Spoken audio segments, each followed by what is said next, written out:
자, 안녕하세요. 불용입니다. 오늘 보니까 지난주 새마을금고와 관련된 얘기가 나왔었죠. 그래서 오늘은 도대체 이놈의 새마을금고 위기 도대체 뭐가 문제인데 부동산 투자에 뭔가 문제가 있는 거야?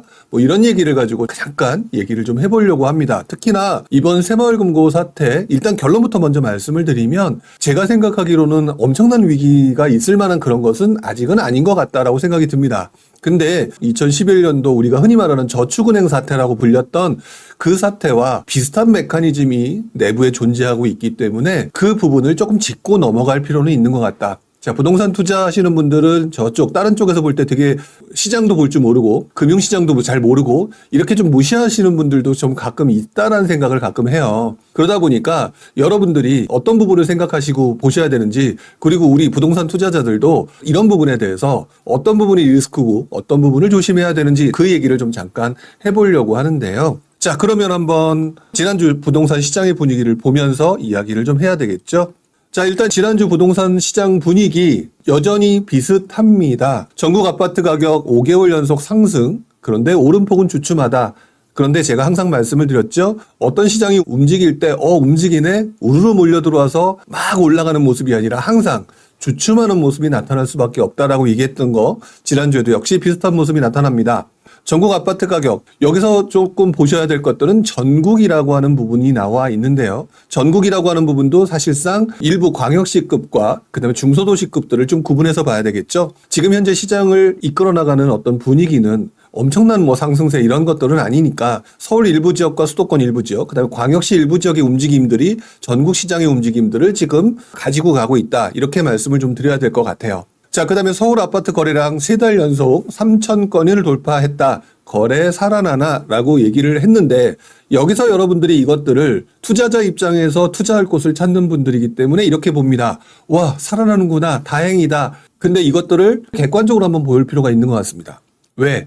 3달 연속 3,000건을 돌파했다라고 얘기하는 거는 바닥을 다지고 있었던 거래량이 이제 천천히 올라오고 있고 회복되고 있다라는 건 맞는데 평균 거래량과 비교하게 되면 어떤 차이가 있느냐, 이 부분이 좀 더 객관적이겠죠. 제가 가지고 있는 자료에 의하면 제가 이제 서울시 같은 경우는요 2006년도부터 월별 자료를 가지고 있습니다. 2006년부터 지금 2023년 지금 7월이니까 6월까지의 자료, 6월 자료는 계속 늘어나고 있지만 자료를 보게 되면 이런 부분이 있어요. 평균, 월별 평균량을 보게 되면은 어떤 때는 되게 많이 올라가고 어떤 때는 굉장히 적게 됐는데 평균으로 나누게 되면 약 6,000건 정도의 거래량을 가지고 있습니다. 6,000건이 조금 넘는데요. 그것에 비교하게 되면 3,000건이다.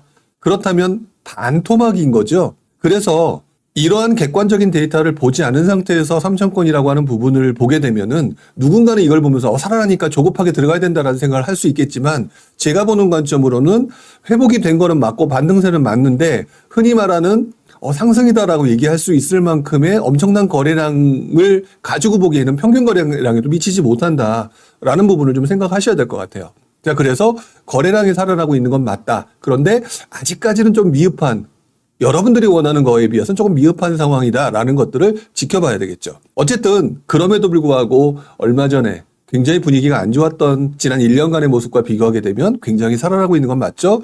청약 미달도 사라졌고요. 소규모 단지들도 수요가 풀렸고요. 여기에 더 나아가서 수도권 분양 긍정으로 전환됐다. 결국 서울과 수도권 모든 것들이 이렇게 분위기가 넘어갔다라고 하는 부분은 상당히 긍정적이라는 거죠.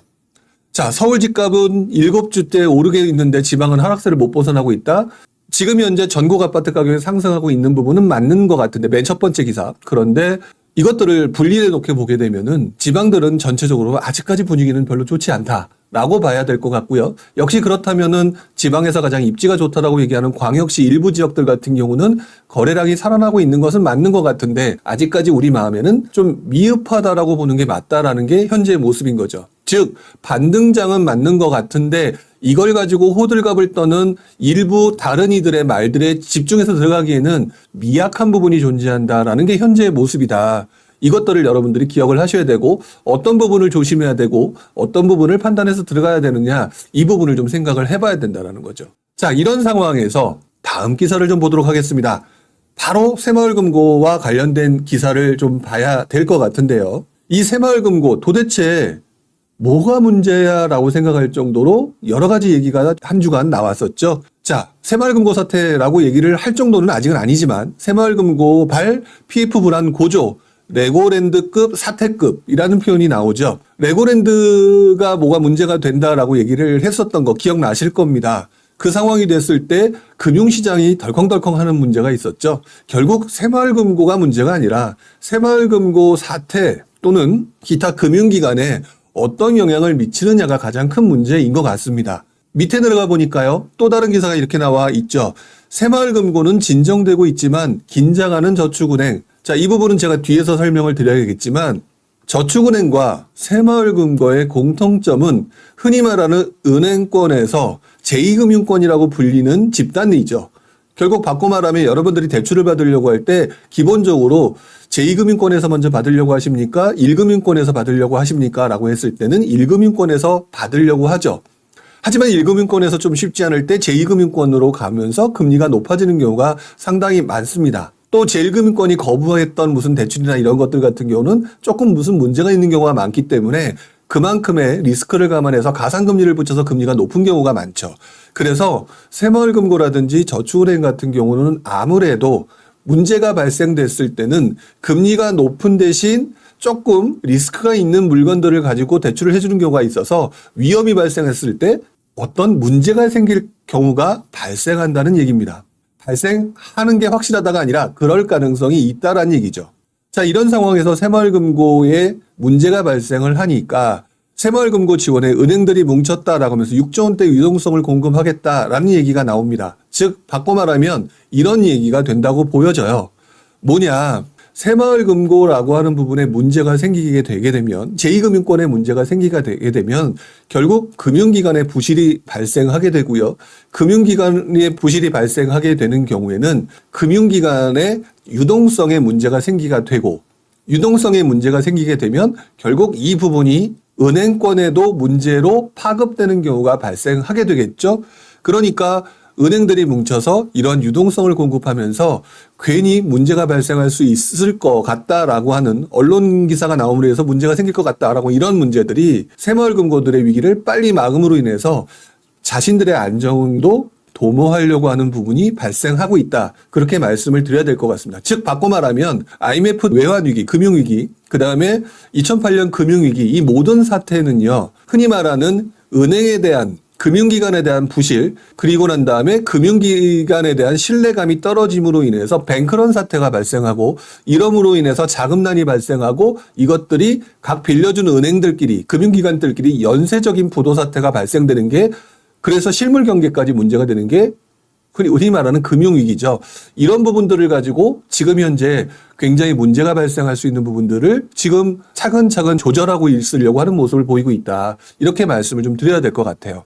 자, 이렇게 새마을금고 사태가 후폭풍이 발생됐던 가장 큰 이유들은 아무래도 우리가 잘 알고 있는 PF 대출 때문이라고 말씀을 드려야 될 것 같습니다. 아마 PF 대출은 들어보셨을 거예요.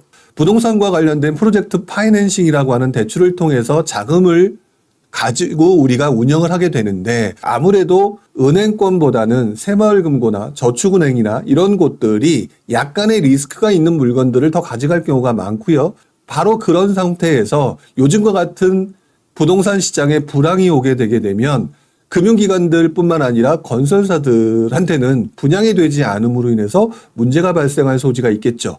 이것들이 점점점 심각해지게 되는 경우에는 리스크가 있는 사업장부터 문제가 되고 리스크가 있는 사업장이 문제가 되므로 금융기관들이 자금을 회수하는 상황이 만들어졌을 때 은행권도 역시 만만치 않은 상황이 발생되겠죠.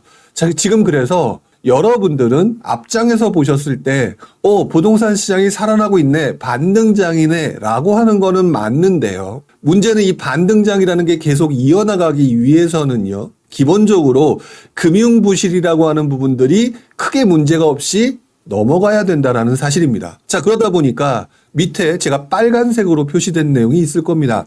제2새마을금고 사태 막자, 정부 상호금융권 규제의 속도, 즉 정부 입장에서도 나설 수밖에 없는 상황이죠. 우리야 투자를 하고자 하는 상황이다 보니까 아파트 가격이 오르냐, 시장이 회복됐느냐라고 하는 부분들에 집중해서 얘기를 하고 있지만 또 다른 한편으로는 혹시 모를 금융부실이 금융시장의 위축, 실물의 위축이 발생됨으로 인해서 또 다른 위기가 발생하는 것들을 막기 위해서 지금 동분서주하고 있다라는 상황이 지금 현재의 모습이고요. 자, 이렇게 PF 대출 문제가 있었고요. 새마을금고도 조금 문제가 있다라고 얘기를 하게 되면 여러분들 같은 경우는 당연히 돈 빼고 싶은 생각이 드실 겁니다. 또 새마을금고 자체 내에서도 돈을 갖다 회수하고 싶어하는 상황도 발생하게 되겠죠. 자, 이런 상황이 되게 되면 건설사 입장은 어떻게 될까요? 큰 건설사는 그나마 낫다라고 하게 되겠지만 분명히 이렇게 자금 회수라고 하는 부분과 뱅크런이라고 하는 상황이 만들어지게 됐을 때 금융부실뿐만 아니라 건설사 또는 시행사들의 문제가 발생될 수 있는 소지가 높아지겠죠. 그러면 이것들이 모든 것이 문제가 되는 상황에서는 지금 여기 보게 되면 PF 대출이 직경타를 받고요. 당국 같은 경우도 대출 함부로 하지 마라라고 자제령이 내렸다라고 얘기하니까 앞으로 이것들을 진행하고 있는 조금 반등장이라고 해서 뭔가 진행하고 있는 이 시행사과 건설사들이 자금 회수가 됨으로 인해서 문제가 생겨서 도산이 할 수 있는 그런 상황이 만들어져야 되잖아요. 결국 이런 문제들이 지금은 새마을금고 그 자체의 문제가 아니라 연쇄적으로 유동성 회수에 따른 부실 상황이 만들어지게 되면 결국 실물 경기, 부동산 경기 역시 무너지게 되는 가능성이 높아진다는 얘기가 됩니다. 그래서 그 부분을 집중해야 되는 건데 투자하시는 분들, 예전에 저도 그랬지만 금융기관에서 근무를 하던 저 역시도 이런 거 별로 신경 안 쓰고 투자했던 시기가 있었습니다만 그 부분이 상당히 중요하다라는 겁니다. 왜? 결국 금융의 문제가 생기면 실물의 문제로 연결되니까 바로 이 문제를 가지고 얘기를 하는 거고요. 자, 그러면 이 부분을 좀 생각을 해봐야겠죠. 그러면 그 정도로 위험한 상황이냐? 그렇지는 않습니다. 제가 볼 때는 그렇지는 않은 것 같아요. 왜 그러냐면 예전 상황과 지금 상황과 비교를 하게 되면은 정부 입장에서는 그 어떤 때보다 신경을 좀 많이 쓰고 있고요. 과거에도 이런 경험이 있었기 때문에 그때 대체적으로 관리를 못해서 문제가 있었다. 그다음에 금융시장뿐만 아니라 부동산 시장도 굉장히 힘들었다. 그래서 실물 경기도 위축되고 이걸 살리기 위해서 굉장히 힘들었다라고 하는 부분들을 다 알고 있기 때문에 이런 부분에 좀 선제적으로 지금 대응하고 있는 부분이 맞다라고 보여집니다.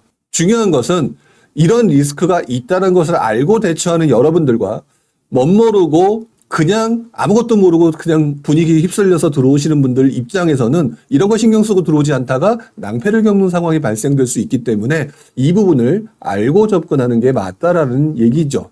자, 그렇다면 지금 제가 새마을금고 얘기를 하면서 과거 저축은행 사태가 있었다라고 말씀을 좀 드렸을 겁니다. 자, 밑으로 내려가게 되면은요. 새마을금고와 비슷했던 과거 2011년 저축은행 사태를 잠깐 한번 보려고 해요.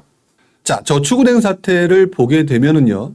2011년 초반부에 제가 기억하기로는 삼화저축은행이 문을 닫고 시작을 했고요. 그 이후에 부산저축은행이라든지 이런 저축은행들로 연쇄도산이라고 하는 부분이 문제가 되었던 상황. 즉 바꿔 말하면 금융기관이 내 한 군데 문제가 생겼고 이것들의 자금의 회수, 이것들의 또 다른 금융기관들의 부실, 연쇄적 도산 이런 부분이 나타났던 부분이 바로 2011년 저축은행 사태였는데요. 이번 새마을금고 사태는 사태라고 말할 정도의 위기는 아니라 미리 선제적 대응으로 가야 되는 상황으로 보여지지만 과거의 상황과 비교하게 되면 메커니즘은 비슷했다는 얘기가 됩니다. 자, 일단 여러분 잘 알고 계시겠지만 2008년 9월 달에 금융위기가 왔죠. 그 전후로 역시 많은 곳에서 부동산 시장이 활성화됐기 때문에 부동산 프로젝트 파이낸싱이 많이 일어났습니다. 그리고 저축은행과 같은 곳들이 이런 것들에 리스크가 있는 것까지 다 하면서 금리를 높게 부여하고 많은 대출을 받았었죠. 자, 그러면서 그 당시에 2008년 10월 달을 보시게 되면 이런 기사가 옆에 보이실 겁니다. 부동산 PF 폭탄 터지나 얼마 전에 PF 대출과 관련된 얘기가 나왔던 거랑 동일한 현상이 나왔었고요. 자, 그런 상황에서 건설사들이 부실해지기 시작합니다. 분양은 안 되고요. 자, 2008년, 9년, 10년 이후에 건설사들 부실이 2010년 2월 달 기사거든요. 계속 분양은 안 되고요. 미분양 천지고요. 자금이 회수가 안 되니까 이것들을 어떻게 할 방법은 없고요. 자, 그러면서 건설사들이 부실해지는 상황이 되다 보니까 이쪽에 대출을 많이 해줬던 당시 저축은행들이 위험하다라는 얘기가 2010년도 초반부에 신문기사로 나오게 됩니다. 지금 새마을금고 조금 그렇습니다라고 얘기하는 것과 상당히 비슷한 부분이죠. 자, 그리고 난 다음에 이 상황이 지금 보게 되면 다음번 기사를 보게 되면은 2011년 2월 17일로 나와 있습니다. 일부 부실저축은행 이르면 17일 날 영업정지하겠다라는 얘기가 나오게 되죠. 사실 이때 부실은 저축은행들 을 관련돼서 뱅크런 사태가 나타나기도 하고요. 저축은행에서 돈을 회수하려는 사람들이 나타나기 시작하게 되고 이름으로 인해서 또 정부는 5천만 원 이상 대출에 대해서는 충분히 보장해준다 이러면서 이 뱅크런 사태를 막기 위해서 굉장히 애를 씁니다. 자, 이런 상황에서 지금 제가 지금 요 밑에다가 2022년이라고 적어놨는데 12년입니다. 저축은행 위기 산업 전체로 확대될 수도, 즉 저축은행이 문제가 되니까 결국 뱅크런 사태 나죠. 돈 빼나가죠. 외부로 대출해뒀던 것은 연체율 올라가죠. 그럼 문 닫을 수밖에 없는 상황이잖아요. 이런 상황이 연속적으로 발생되게 되면 저축은행에도 문제가 되고 부동산 쪽에 관련되는 건설사들도 역시 문제가 되고요. 이제 이러면서 이렇게 PF 대출을 해준 곳이 밑에 보게 되면 PF 대출 부실, 불똥, 증권업계로 번지나 여러분들 증권업계도 증권사들이 주식만 하는 것 같지만 역시 비슷한 대출 같은 경우도 외부에 해주고 있습니다. 자, 역시 마찬가지로 이런 식으로 번져나가는 상황이 옆에 있는 또 다른 산업으로 넘어가게 되죠. 결국에는 정부가 캠코라고 하는 것들을 만들어서 저축은행 가계부실 채권을 매입하는 상황까지 이어지게 됩니다. 결국 정부의 세금으로, 우리의 세금으로 또다시 이것들을 해결해주는 상황이 만들어졌었죠. 지금 현재 새마을금고에 관련된 문제는 지금 보시는 것처럼 아직까지 그 단계는 아니다. 그래서 지금 우리가 판단할 부분은 조금 조심해야 되겠다라고 하는 부분입니다. 자, 그랬는데 캠코가 저축은행 가계대출 부실을 인수를 했다라고 얘기하게 되면 모든 것이 해결이 됐느냐? 그렇지는 않습니다. 이것들이 계속 그해 말까지 이어되는데 밑에도 내려가시게 되면 PF, ABCP 자금시장 뇌관될까라고 하는 내용이 나옵니다. PF는 알겠는데 ABCP는 뭐야? 이렇게 생각하실 수가 있거든요. 보통 PF에 관련된 ABCP라고 하는 부분은요. ABCP, CP라고 하는 건 이제 기업어음이죠. 자, 그런데 ABCP라고 하는 부분, 특히 PF, ABCP 같은 경우는요. 건설사들이 지금 PF 대출을 통해서 자금을 조달하죠. 그러면 이것들을 자산 유동화 회사라는 것들을 만들어서 이것들을 유동화해서 현금화합니다. 현금화 해가지고, 그러니까 쉽게 말하면 자산 유동화 기업 어음이죠.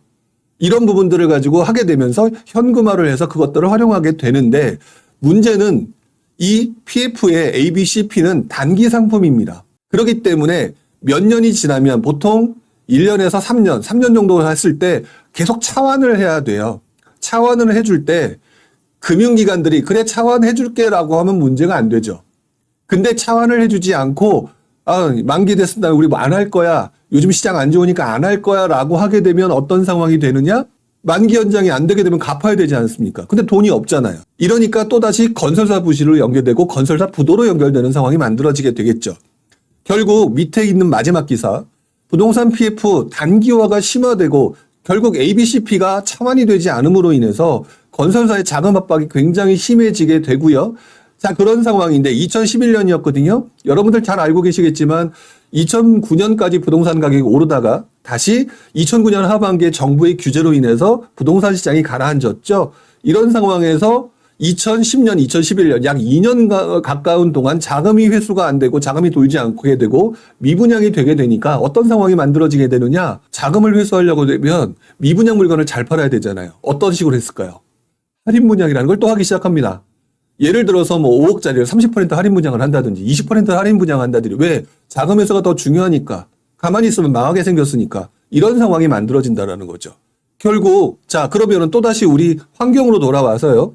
시장이 잘 팔리지도 않는 부동산 시장인데 5억짜리 아파트를 30% 할인한다, 20% 할인한다. 그러면 기존에 있는 아파트를 여러분들 살려고 하시겠습니까? 그러지 않아도 안 돌아가는 부동산 시장 할인까지 하게 되면 누군가 필요한 사람은 사겠지만 기축 아파트 시장은 완전히 죽어버리는 상황이 만들어집니다. 왜? 신축 아파트가 차라리 더 싸게 살 수 있는 상황이 만들어지는데 누가 구축 아파트를 사게 되느냐. 결국 무슨 상황이 되느냐. 실물 경기, 다시 말해서 부동산 경기 위축으로 이어질 가능성이 만들어진다라는 사실이죠. 결국 제가 말씀드리고 싶은 것들은 이 부분입니다. 여러분들이 새마을금고 위기라고 하는 부분을 그냥 단순히 새마을금고와 가지고만 가지고 생각할 수 있는 부분이겠지만 과거 저축은행 사태와 비슷한 형식으로 흘러갈 가능성이 존재한다. 자, 이것들을 여러분들이 알고 나서 지금 반등세에 맞춰서 투자를 하려고 하느냐, 그런 리스크를 감안하고도 접근하려고 하느냐, 제가 알고 있는 한 대다수는 이런 거 생각 안 하고 움직인다라고 알고 있습니다. 제가 주변에 물어봐도 이게 무슨 소리인지 전혀 모르는 경우가 있다라는 거죠.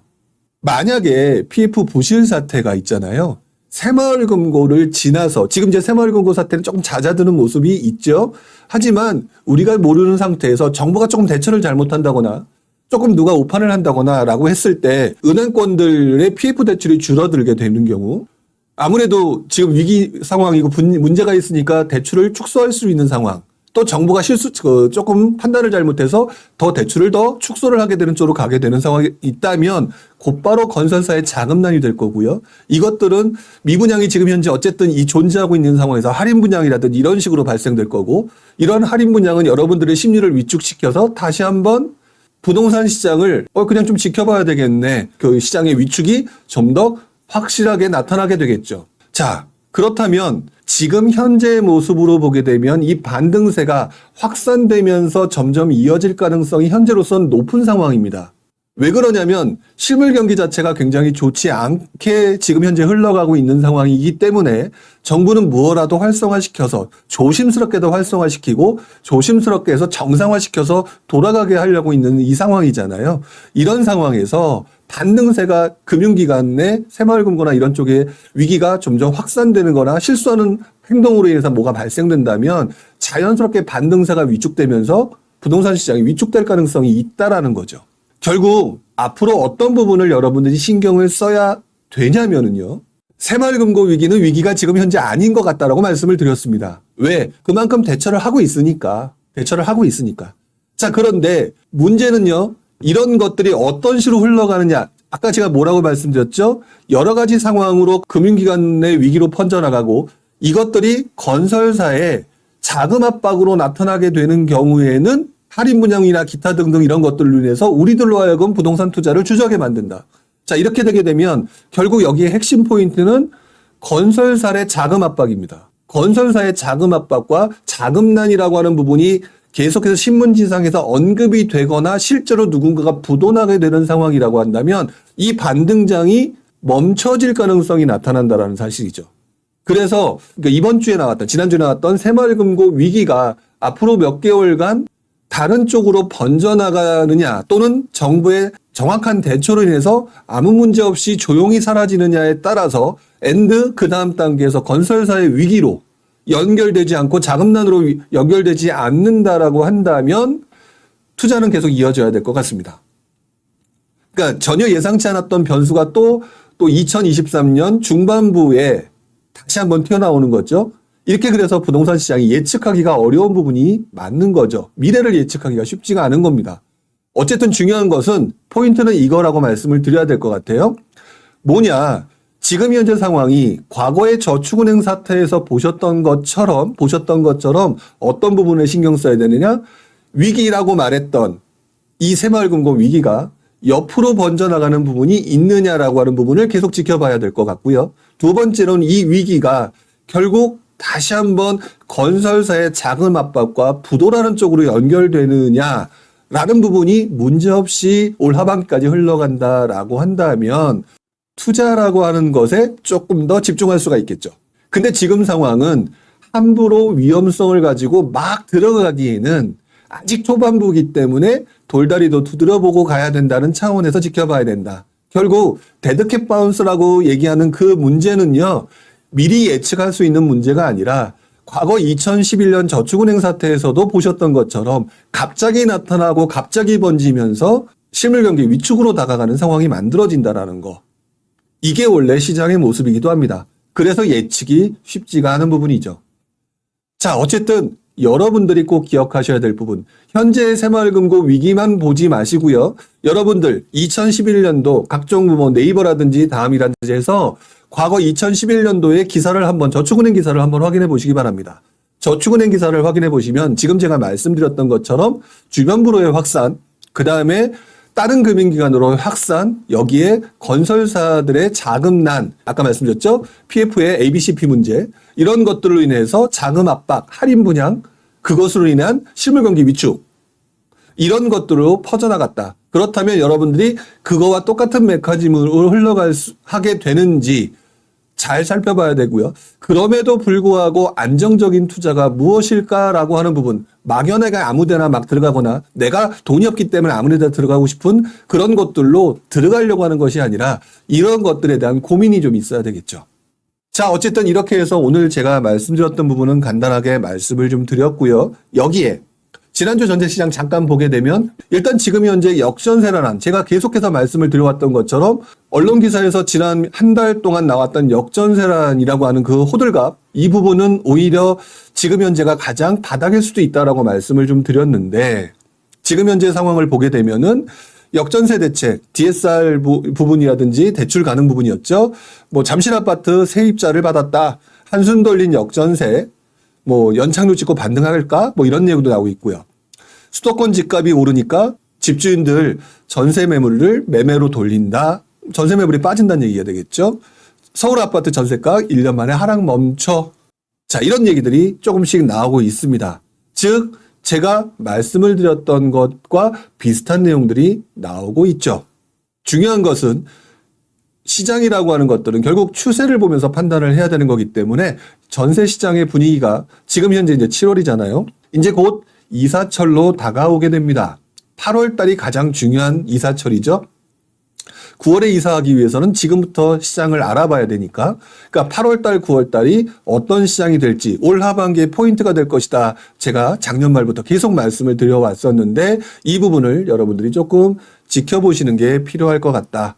자, 이렇게 말씀을 좀 드리도록 하겠습니다. 자, 이렇게 해서 오늘 제가 준비한 내용 간단하게 말씀을 정리를 했고요. 자, 직장인 김 씨께서 일기 신도시 언제쯤 반등할 거라고 보시나요? 라고 얘기하셨는데, 이거는 답변을 해줄 수 있는 분이 없거나 또는 두루뭉술하게 답변을 드릴 수밖에 없는 내용이겠죠. 일기 신도시 언제쯤 반등할 거냐고 보는다는 거는 반등 이후에 하락 가능성도 언급을 하고 계시지 않고 있습니다. 저는 어떻게 보고 있느냐면, 일기 신도시는 올 하반기에 특별법 관련된 얘기, 올 상반기에 지금 역전세난부터 시작해서 여러 가지 정부가 신경 써야 될 게 되게 많았죠. 자, 그렇기 때문에 제가 보는 관점으로는 일기 신도시 특별법, 그러니까 노도시 특별법이 뒤로 밀렸습니다.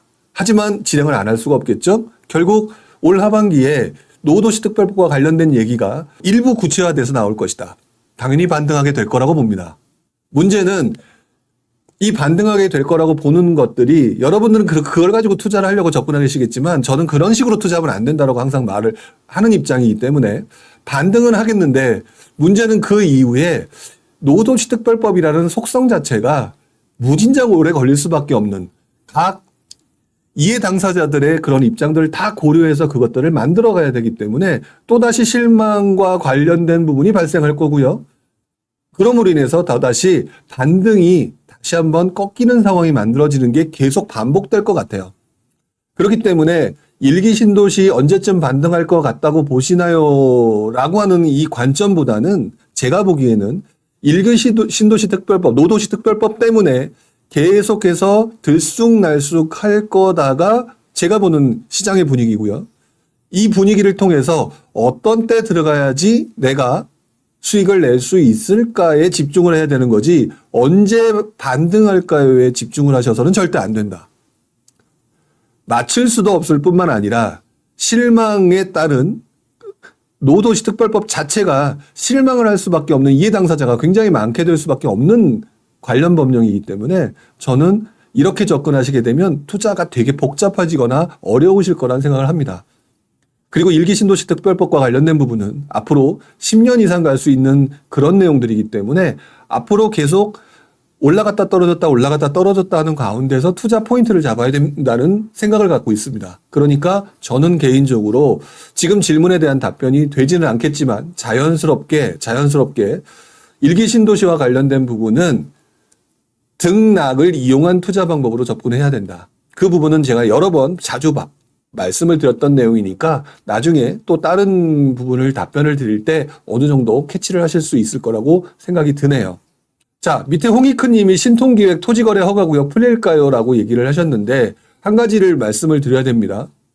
풀릴까요? 라고 얘기하는 것들은 내가 그 시장이 어떻게 돌아가는지를 모른다는 얘기입니다.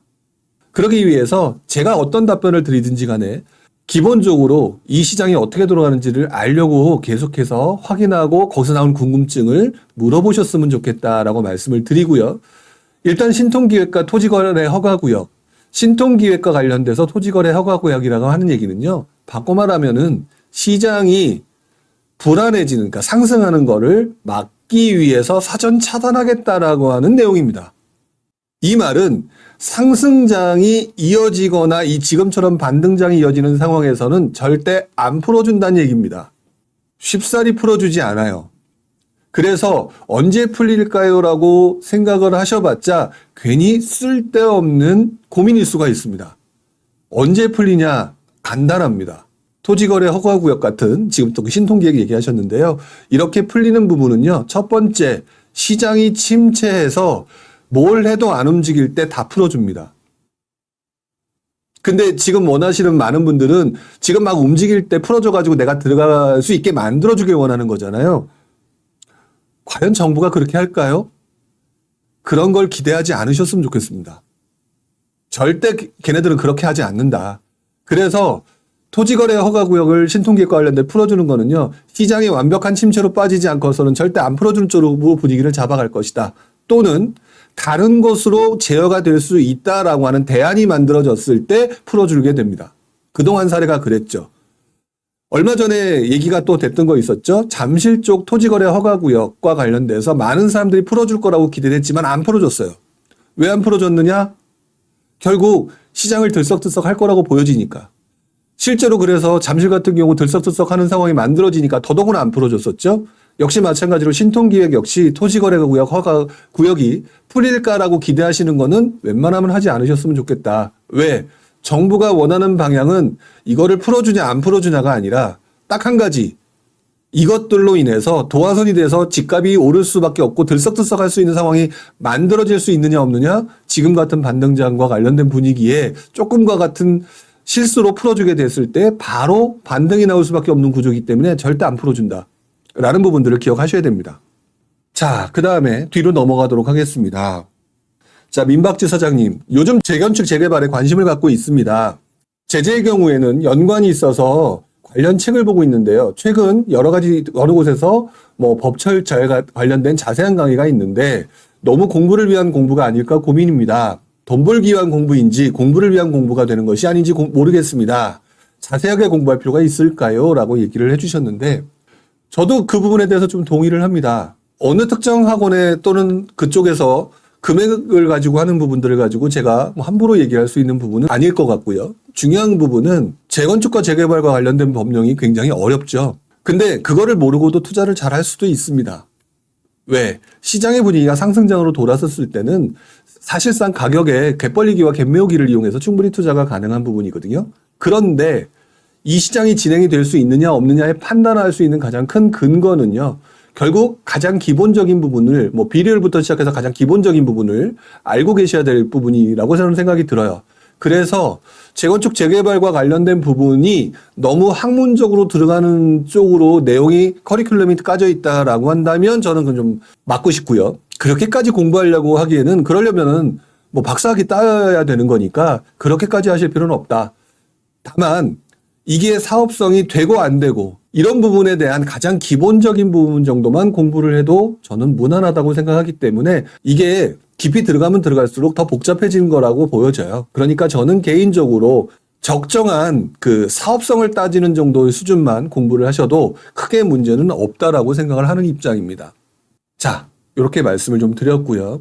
자, 그 다음에 타니랜드님 질문 중에서 질문에 대한 답변을 드릴 수는 없으나 조금 몇 가지를 좀 찝어내야 될 것 같아서 제가 타니랜드님 질문을 좀 한번 읽도록 하겠습니다. 천안 신불 땅 대장 거주 중인데요. 일시적인 2주택이라 운신의 폭이 좁습니다. 혹시 여기 비과세로 팔고 지제역 센트럴시티 같은 데 갈아타는 것은 어떨까요? 라고 얘기했는데 제가 노골적으로 또 한번 얘기를 하다 보면 그렇게 투자하는 거 한번 크게 당하게 됩니다. 무슨 말이냐. 지금 보게 되면은요. 본인이 관심이 있거나 본인이 지금 투자를 해야 되는 생각이 가득 차 있는 거거든요. 제가 항상 말씀을 드리는 것 중에 하나가 뭐가 있냐면은요. 때를 기다릴 줄 알고 타이밍을 기다릴 줄 알아야 된다라고 제가 얘기를 합니다. 그런데 빨리 돈 벌고 싶고 빨리 내가 뭔가를 해야 된다는 생각에 사로잡혀 있는 분들이 90% 이상이에요. 뭐 저도 인정을 하죠. 그런데 저라고 그런 거 안 해봤겠습니까?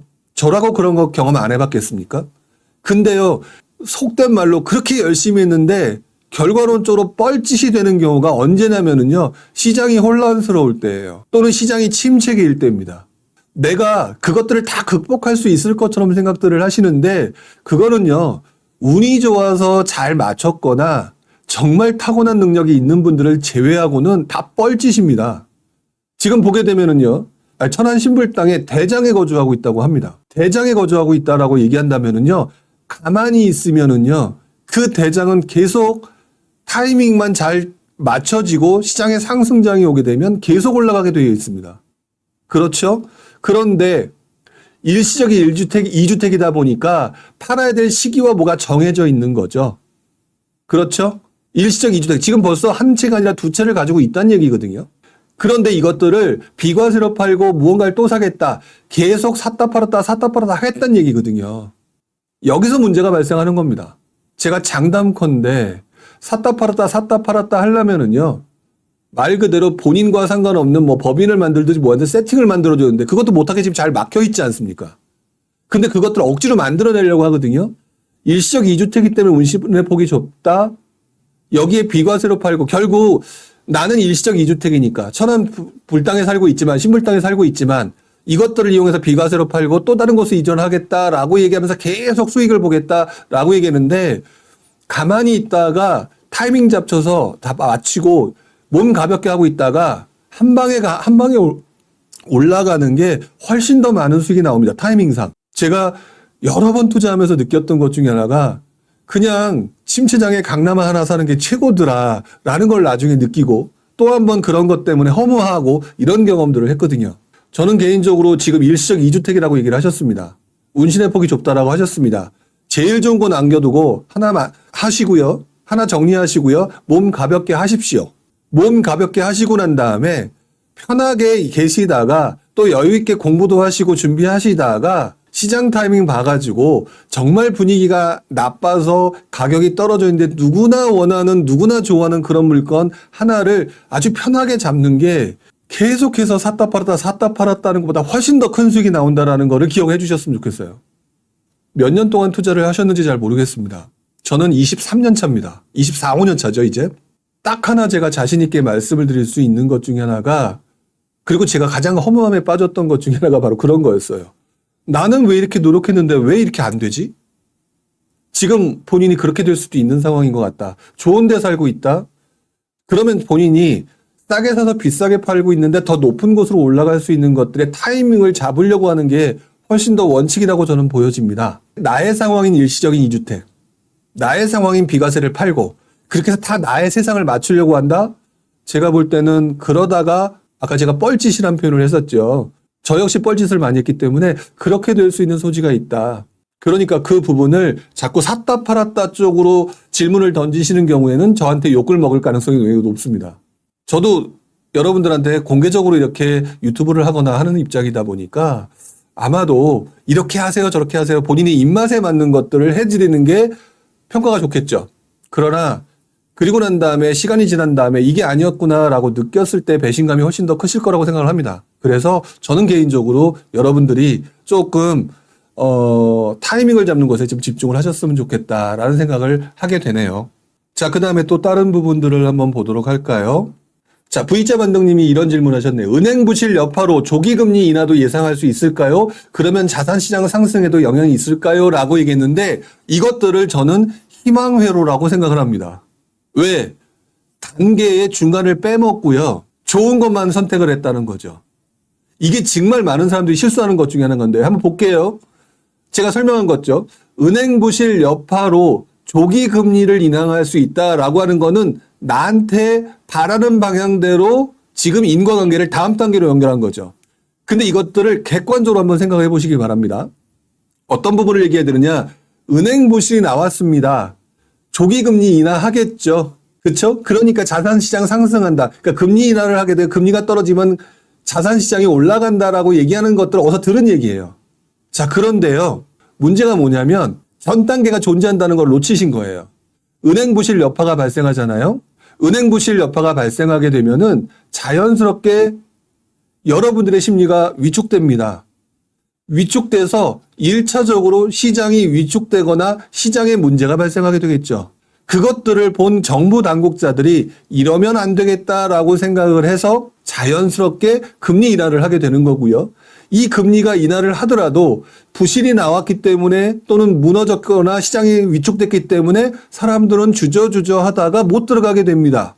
그러다가 한두 명 그래도 도전적인 사람들이 들어가게 되면서 가격들이 천천히 올라가는 과정을 겪으면서 자산시장 상승이 나타나게 되겠죠. 그런데 V자 반등님은 지금 그 중간 단계를 다 빼먹으신 거예요. 잘 생각해 보셔야 됩니다. 저 역시 똑같았기 때문에 이 부분을 어떻게 생각해야 되느냐. 사람 입장에, 일반적인 사람 입장에서 어떻게 판단하게 될 것이냐를 먼저 생각하게 되고요. 내가 만들어 놓은 인과관계 가운데에서 상식적으로 또는 다른 사람들이 어떤 식으로 행동하는 것이 객관적일까라고 하는 부분들을 항상 고민하셔야 된다. 지금 제가 말씀드리는 내용을 보게 되면 V자 반등님이 말씀하신 내용의 사이에 상당히 많은 상황이 발생하죠. 은행 부실 여파, 금리 인하라고 얘기하셨지만 그 사이에 심리 위축, 부동산 시장 위축, 다시 심리 위축, 부동산 시장 위축 이렇게 발생하기 때문에 정부의 고민, 그 다음에 금리 인하가 나온다. 엄청나게 많은 중간 단계의 인과관계가 빠져 있다라는 거. 그렇기 때문에 자산 상승에 영향이 있을까요? 라고 하는 이 질문은요. 질문은 굉장히 짧게 하셨지만 장기적인 판단에 대한 질문입니다. 그렇기 때문에 질문 속에서 이것들을 빨리 이렇게 될까라고 생각하셨다면 오판인 거고요. 자산시장 상승에 영향을 미치는 것들은 맞으나 그 중간 단계라는 과정이 꽤 길다라고 하는 부분들을 생각을 해보셔야 될 것 같아요. 자, V자 반등님이 또 밑에 또 비슷한 얘기를 하셨죠. 이런 얘기를 하셨기 때문에 거기 보완을 한번 해보도록 하겠습니다. 현재 반등세가 뚜렷한데 새마을금고 부실 문제가 불거지면 오히려 정부에서 반등을 도와주는 정책이 나오지 않을까라고 생각을 기대해 봅니다. 이것도 역시 제가 볼 때는 조금 자기적인 해석이 될 수가 있다. 왜? 부실 문제가 터진다는 얘기는요. 시장이 위축된다는 얘기거든요. 시장이 위축되기 때문에 지금 V자 반등님은 정부에서 반등을 도와주는 정책이라고 내 기준으로 판단하신 건데 이거는 반등을 도와주는 정책이 아니라 부실이라는 것들이 만들어지고 난 다음에 정상화를 시켜주는 정책이 되는 거죠. 정상화가 되고 난 다음에도 더 올라갔을 때가 반등이 되는 거고요.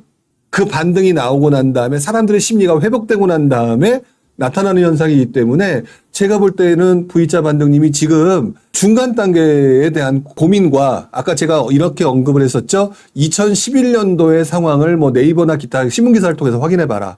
이것들을 조금 더 자세히 정리를 하면서 한번 보셨으면 좋겠다. 이렇게 말씀을 좀 드리고 싶습니다. 자, 그 다음에 또 뒤로 넘어가도록 하겠습니다. 김준님, 준킴이라고 적어주셨네요. 자, 한번 볼게요. 인천 부평에 생활권을 갖고 있는 구독자입니다. 현재 입주물 물량이 많아서 2, 3년 전 분양가 수준으로 무피로 나오는 물건이 많은데 실거주로 매수하는 건 어떨까요? 현재 분양 예정인 단지들은 현재 신축보다 10%에서 15% 이상 비싸고 분양가가 올라가고 있어서 고민입니다. 라고 얘기를 해주셨습니다. 사실 되게 쉬운 답변이에요. 준킴님께서는 무엇을 고민하고 있냐면 그리고 고민하는 것 중에 하나가 이렇게 보고 계신 것 같아요. 고민의 단계가 현재 상황을 기준으로 미래까지 고민하고 있는 상황인 것 같다. 그런데 본질은 내가 뒤로 물러나서 전지적인 3자 입장에서 생각을 하셔야 된다는 거죠. 자, 한번 얘기를 해보겠습니다. 자, 우리 머릿속에서 서울 투자하실래요? 수도권 투자하실래요? 인천 투자하실래요? 라고 얘기를 하게 되면 가장 후순위가 인천입니다. 자, 그래서 투자자들은 아예 처음부터 3순위인 인천은 쳐다보지 않는 경우가 상당히 많죠. 이 부분이 걱정이실 수가 있을 겁니다. 그러나 본인은 이미 인천 부평의 생활권을 갖고 계신 분이죠. 바꿔 말하면 많은 사람들이 투자 입장에서 인천을 고려하지 않는다 하더라도 인천의 생활권을 가지고 계시는 입장에서는 인천에서 거주를 해야 되는 상황이라고 말씀을 드릴 수밖에 없습니다. 나의 상황이 그렇게 되어 있는 거죠. 그렇다면은 나의 상황이 그렇다면 인천을 고려하는 거는 맞는 겁니다. 자, 그러면 인천의 인구가 얼마냐? 보통 한 800만 정도 얘기를 하시죠. 자, 그러면 800만이라는 인구가 바보라서 인천에 살고 있는 게 아닙니다. 인천이라고 하는 곳들이 나름대로 좋은 곳들도 있고 그 와중에서도 사람들이 선호하는 곳이 분명히 있다라는 거죠. 그렇기 때문에 800만이 거주하고 있는 800만의 수요가 존재하고 있는 인천이라고 하는 것, 투자자 입장에서 애매할 뿐 800만이 살고 있는 곳에서 그 동네 입지가 어디가 좋느냐라고 하는 부분에 대해서 객관적으로 판단해 볼 필요가 있죠. 그런데 뭐라고 표현하셨냐? 인천 부평이라고 표현하셨습니다. 그쵸? 그렇다면 인천 부평이라고 하는 곳들은 살아보셨으니까 알고 계실 거예요. 인천에 들어오려고 했을 때 여러 가지 이유 중에 하나가 인천에 들어오려고 했을 때 서울 쪽에서 출퇴근이 가능한 곳이 편리한 곳 중에 하나이기 때문에 부평 쪽으로 사람들이 먼저 진입을 하게 되죠.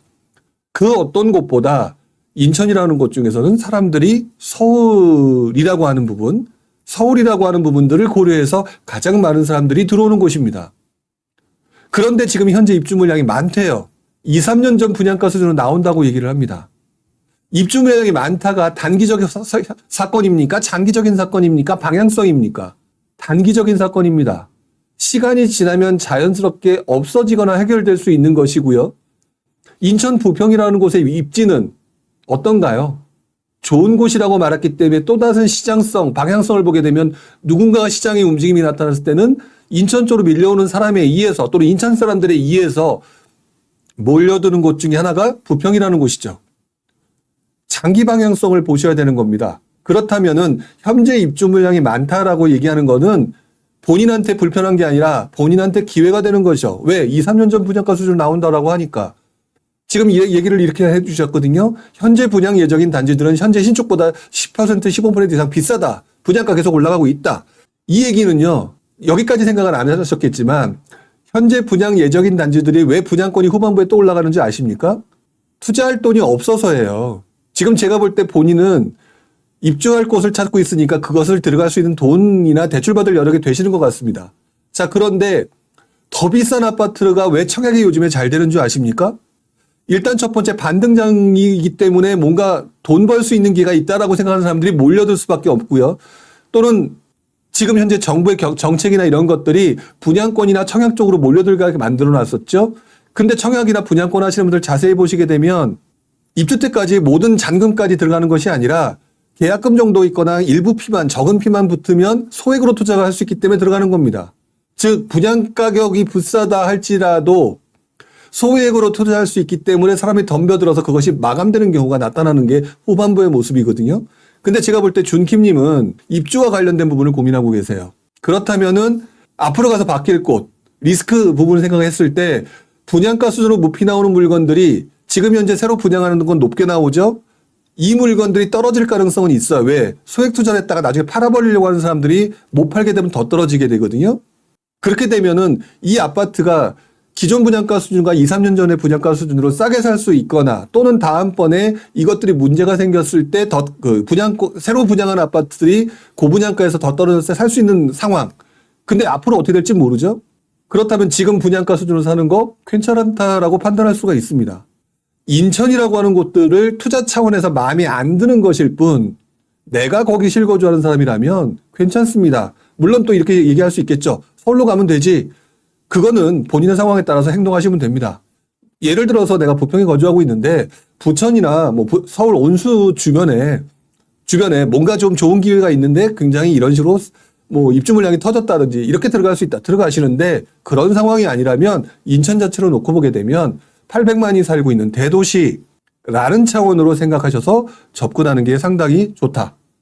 저는 되게 좋은 기회라고 생각을 합니다. 자, 이제 마지막이 될 것 같은데요. 아빠는 처음이라님이 이렇게 얘기하셨습니다.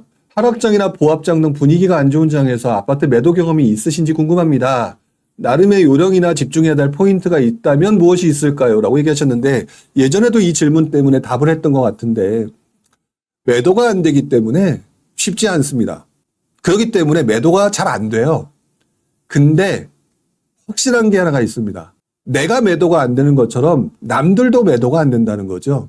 그렇기 때문에 내 물건을 그 정도 가격에 딱 낮춰서 매도를 하더라도 더 좋은 곳에 앞으로 충분히 올라갈 수 있는 그런 상급지의 물건들이 나와 비슷한 수준의 사람과 나보다 더 급한 사람의 수준에 의해서 더 낮춰서 살 수 있는 상황이 만들어졌을 때에는 과감하게 내 물건을 손해보고 팔아도 괜찮습니다. 왜? 중장기적으로 볼 때는 입지 좋은 것이 속된 말로 장땡이잖아요. 그렇기 때문에 저는 매도가 안 되는 시장이 안 좋은 장에선 뭘 해도 안 되기 때문에 그렇게 매도가 쉽지가 않아서 잘 안 팔립니다. 안 될 거예요. 하지만 좋은 물건이 있다 없다를 판단할 수 있는 능력이 만들어진다라고 한다면 입지가 좋은 물건들이 내 물건을 어떻게 했을 때보다 조금 더 돈을 보태고 살 수 있거나 뭐 할 수 있을 때 충분히 좋은 물건으로 갈아타서 내 물건의 업그레이드라고 하는 차원으로 가신다는 거, 그 부분을 생각을 하셔야 됩니다. 업그레이드 차원. 소탐대시라고 하죠. 자꾸 내 물건이 세상에서 제일 이쁘기 때문에 그냥 자꾸 내 물건을 가지고 이것들을 어떻게든 꾸미려고 하는데 이게 자식이 아니기 때문에 팔고 나면 잊어버려요. 자식은 절대 못 놓지만. 그렇기 때문에 철저하게 이 물건을 과감하게 자를 수도 있어야 된다고 생각이 들고요. 그 물건을 자르기 위해서는 더 좋은 업그레이드 지역 물건들을 꾸준히 모니터링을 해야 되는 필요가 있겠죠. 그렇다면 지금 물건을 조금 더 낮춰서 팔았다 하더라도 다른 물건으로 중장기적으로 큰 수익이 난다라는 것들을 생각하면 조금 매도하시기가 쉽지 않을까라는 생각을 해봅니다. 자, 이렇게 해서 오늘도 여러분들과 함께 이야기를 나눠봤고요. 어쨌든 지금 현재 새마을금고 위기 사태 엄청난 문제는 아니나 건설사의 자금난으로 연결되고 있고 자금 압박으로 연결되고 있는지를 꼭 지켜봐라라고 하는 부분들을 말씀드리고 싶고요.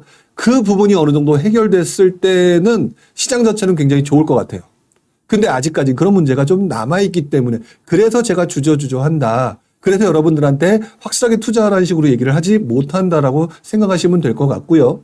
그 다음에 단기적인 관점이거나 내 입장에서만 판단하고 접근하게 되는 경우에는 진짜 판단하기가 어렵기 때문에 자꾸 전지적인 3자 입점에서 보는 관점들을 자꾸 연습하는 것들을 훈련하셔야 된다. 이런 말씀을 좀 드리고 싶습니다. 그리고 그 관점에 대해서는 부동산 노포 시간에 언급을 하면서 진행을 해야 되겠죠. 자, 오늘 고생하셨고요.